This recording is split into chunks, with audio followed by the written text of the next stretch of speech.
You already know the best parts about Disneyland Paris, from the rides, the restaurants, to the amazing parades. But what happens when the worst parts of Disneyland Paris threaten to ruin your magical trip? In this video, I'm going to talk about those worst bits and how you can turn them into your best bits. When you're deep into your Disneyland Paris trip planning and thinking about all the great things that you want to do, thinking about the worst parts of Disneyland Paris are not going to be at the top of your list. Don't get me wrong, I'm not here to put a downer on your Disneyland Paris trip, as it may be a once-in-a-lifetime trip. Something you have spent months or even years planning, or something that you have spent months or years saving for. I'm here to point out those potential downfalls and give you some solutions on how to handle them if they do hit, or how to plan around them.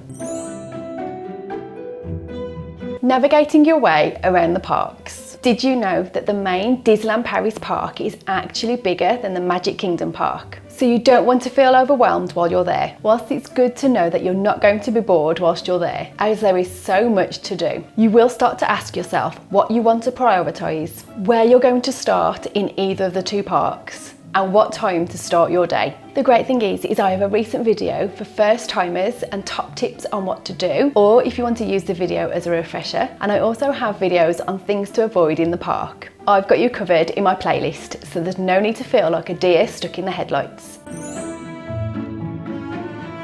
Inconsistent hours. Disneyland Paris park closing times fluctuate throughout the year, but this also could include some ride closures if they're closed for maintenance, and show closures if they're just closed at certain points during the year for their break. It's just something to be aware of when you're looking at dates and when you plan to go. I've seen a few comments across social media lately talking about why the parks are closing so early for private events, and one was as early as 6 o'clock. These events will not always, if ever, appear on the Disneyland Paris website. So you may feel a little shortchanged when you arrive and realise that one of your park days is going to be cut short due to one of these events. But if you're staying on site, then definitely use extra magic hour. Or if you're a general day ticket holder, make sure you arrive at the park nice and early to make the most of the time that you do have in the parks, which is still going to be a pretty long day. Then once the park closes, head out into the Disney Village and do some shopping for that amazing merch and grab something to eat. One of my top tips is to download the official Disneyland Paris app, as it will display on here if any rides are going to be down for maintenance, or if the shows are going to be closed for their regular annual breaks, but also it will update on the park opening and closing times. Another thing to be aware of is that the Walt Disney Studios park does close earlier than the main park itself, so just something to bear in mind. The next one is going to hit us all at some point, and that's the pressure to have fun whilst you're there, and this is going to hit harder than you think. Now this might seem like a weird one, but Disney holidays have you investing a lot into, and I'm talking money. You're waking up early to use extra magic hour, or heading to the parks as early as you can if you're a general day ticket holder. You're purchasing those matching outfits to wear in the parks while you're there for you and your friends and family. You're using precious annual leave days, and you're watching countless YouTube videos, and hopefully some of those are mine. But if something goes wrong, it can so easily feel that all of that saving, planning, and all that pent-up excitement was for nothing.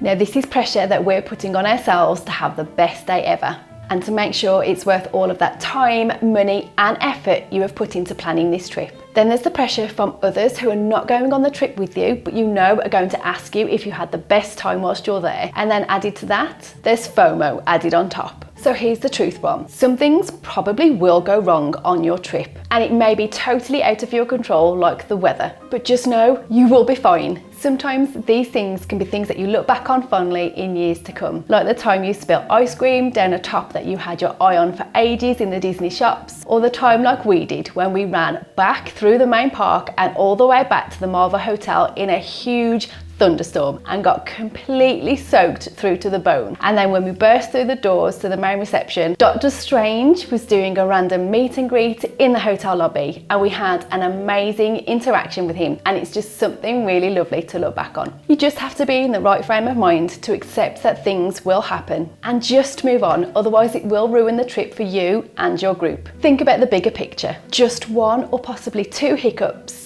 out of an entire trip filled with wonderful memories. Those little hiccups just won't matter. And always remember to have a plan B just in case plan A doesn't work out.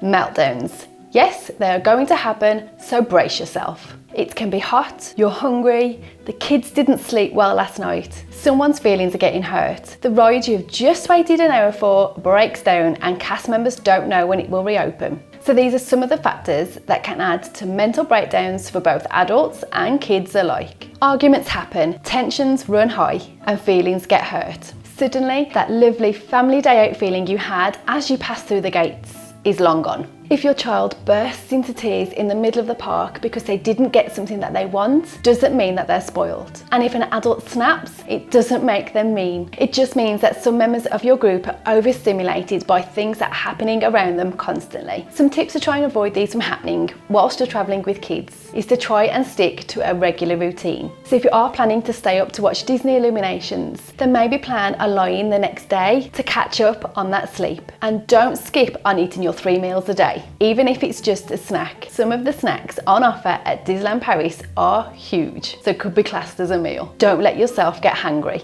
As for the adults, keep a check on yourself and others in your group to make sure that you're doing okay. Take a break, grab some food, refill your water bottle and talk about it. Don't just bottle it up until it's too late.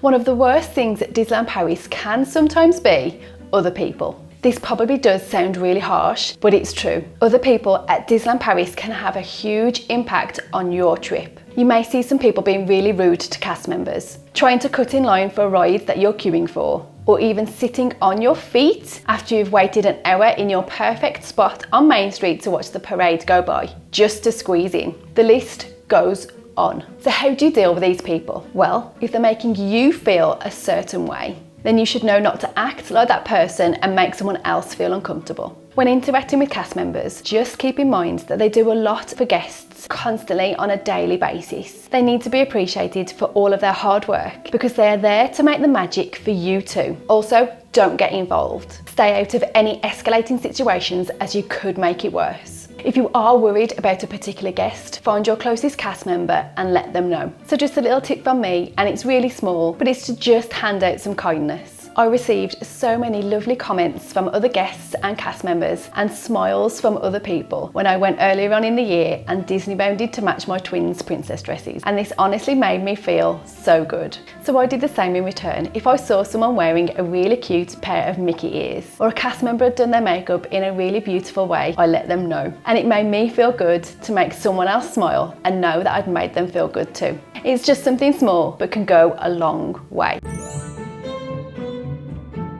The rides at Disneyland Paris are brilliant, but just be aware that not everyone can ride everything. There are so many different rides on offer to experience. You have the dark rides, you have the super fast rides, you have the coaster rides, you have the interactive rides, and all kinds of rides. But not all rides are a good fit for everybody. If you're prone to motion sickness, then potentially the Mad Hatter's Teacup ride in Fantasyland or Hyperspace Mountain in Discoveryland are probably 2 rides that you can skip. But if you are caught unawares by a ride, always make sure that you have some anti-sickness tablets or those bands handy just in case you get caught out. If you're travelling with kids, then make sure you do some research in advance and check out the height requirements for certain rides. This will avoid any disappointment whilst you're there, and you can potentially just avoid walking past any of those rides. Also keep in mind that the parks have so much more than just the rides. So if you're an expectant mom, you can't ride rides or just don't want to, then you could either potentially check out some of the slower, more relaxing rides, like It's a Small World in Fantasyland. Also go and check out some of the epic live shows on offer, and 2 of my particular favourites are Mickey and the Magician in Walt Disney Studios and Rhythm of the Pride Lands in the main park just around the corner from Big Thunder Mountain.